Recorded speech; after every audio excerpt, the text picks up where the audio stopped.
Le Grand Matin Sud Radio, 7h, 8h30, Patrick Roger.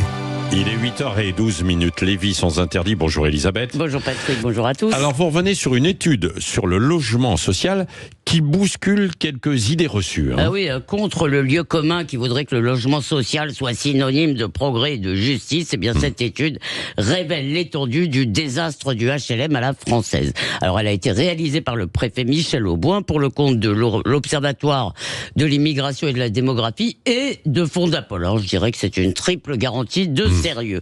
Alors je rappelle quelques données, il y a 5 400 000 logements sociaux en France sur 31 millions de résidences principales, ça concerne 18%, presque un cinquième des ménages, et ça représente un quart du parc européen. Un quart du parc européen est français, et ça coûte 34 milliards au budget de l'État. Et le résultat, c'est quoi ? C'est que les cités HLM sont synonymes de désordre, de délinquance et d'insécurité. J'ai vu un sondage récemment disant que moins de 20% des habitants des cités, là, de ces quartiers politiques de la ville se sentent en sécurité.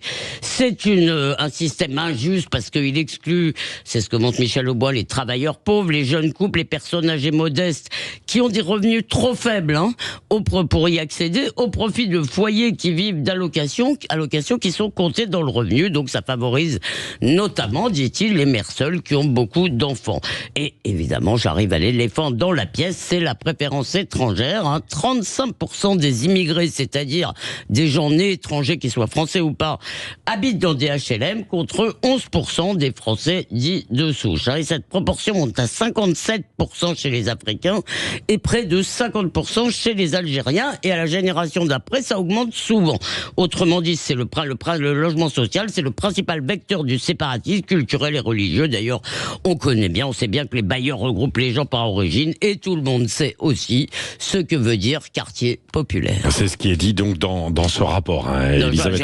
Il y a un certain nombre de choses que je dis moi, mais les données sont... les mécanismes sont... voilà. Oui, il y a du factuel et puis de l'interprétation aussi. Voilà. D'où vient le problème, alors, Elisabeth? Alors je me reviens, je me suis un peu plongé dans cet excellent rapport. Le système est vicié dès le départ. Michel Auboin parle d'une conception socialisante du logement, on pourrait même dire soviétisante. Pourquoi ? Parce que comment ça se passe ? On fixe un objectif qui est parfaitement arbitraire sur le mode du plan quinquennal. Alors par exemple, pour la loi SRU, eh bien il faut, puisqu'on veut 25% de logements sociaux partout, ça veut dire qu'il faut que 25% des Français vivent dans des HLM. En plus, contrairement à ce qui se passe dans d'autres pays, c'est un logement social, mais il n'y a aucun accompagnement social. En plus, on prétend faire de la mixité. Mais qu'est-ce qu'on fait donc avec cette fameuse loi SRU ? On construit sur le même modèle que celui qui n'a pas marché, avec de l'habitat concentré sur des terrains qui sont pas chers et donc loin des centres-villes. Ça donne des cités. Résultat, c'est qu'on a importé dans les petites villes les mots des quartiers de la politique de la ville, par exemple le deal. Et comment naît cette mécanique infernale, l'expression de Michel Auboin ? Eh bien, elle vient notamment du droit au maintien dans les lieux, système parfaitement dérogatoire. Il n'y a aucune incitation à partir, donc le taux de rotation, d'après vous, c'est combien ? 7% par an. L'occupation d'un HLM, c'est un quasi-droit de propriété, on le transmet aux héritiers, et ça n'est pas toujours par manque de moyens que les gens restent, parce que Michel Auboin cite le cas d'Algériens qui occupent des HLM et qui construisent des maisons en Algérie, qui préfèrent investir pour leur retraite en Algérie. Et ce phénomène est en plus aggravé, dit-il, par la suppression par le gouvernement des aides à l'accession à la propriété. Or, la propriété, c'est aussi un très bon mode d'intégration sociale. Ouais. Alors, je résume, c'est le HLM, le logement social, c'est une usine à gaz coûteuse et injuste qui produit beaucoup plus de problèmes qu'elle n'en résout. Et pourtant, eh bien, comme le canard au cou coupé qui continue à courir, nous aussi on continue. Les HLM, ça ne marche pas, faisons plus de HLM. Et ça, c'est un mal très français. C'est le refus d'évaluer les résultats d'une politique pour changer éventuellement de cap. Peu importe les conséquences pratiques de nos choix, s'ils sont satisfaisants en théorie, ça s'appelle, cher Patrick, l'idéologie. Dites-le franchement, Alexis Poulain. Oui, c'est la politique de la ville, c'est vraiment, je crois, une politique désertée depuis des années. Il y a eu le rapport Borloo qui aurait été bien s'il avait été suivi, mais sinon c'est déverser des millions d'argent public année après année en promesses électorales. Généralement, c'est concomitant à quelques scrutins. Pour mais faire on construit quand même. On construit, mais il faut voir exactement comment. Est-ce qu'on construit des enclaves? Est-ce qu'on construit de futurs ghettos? Est-ce qu'on construit des futurs souhaitables ou non? Est-ce qu'on construit des...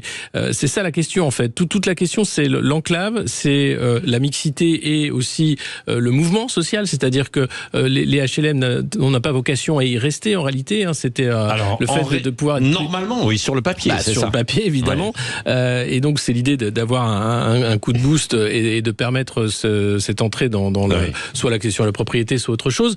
Et or, depuis que je crois que la politique de la ville existe, c'est à peu près tout le temps la même chose. C'est-à-dire, on fait du béton, on réfléchit pas au transport, on réfléchit pas au travail, on réfléchit pas aussi aux différents liens qu'il peut y avoir entre les quartiers. C'est peut-être en train quand même un peu de changer parce qu'aujourd'hui, il y a des préemptions dans des cœurs de ville pour mettre du logement intermédiaire. Ça, c'est encore autre chose. Oui, mais c'est ça. Mais c'est logement intermédiaire. Vous avez raison, Patrick. Je voulais vous demander votre avis. Je sais que vous connaissez bien le sujet de cette question.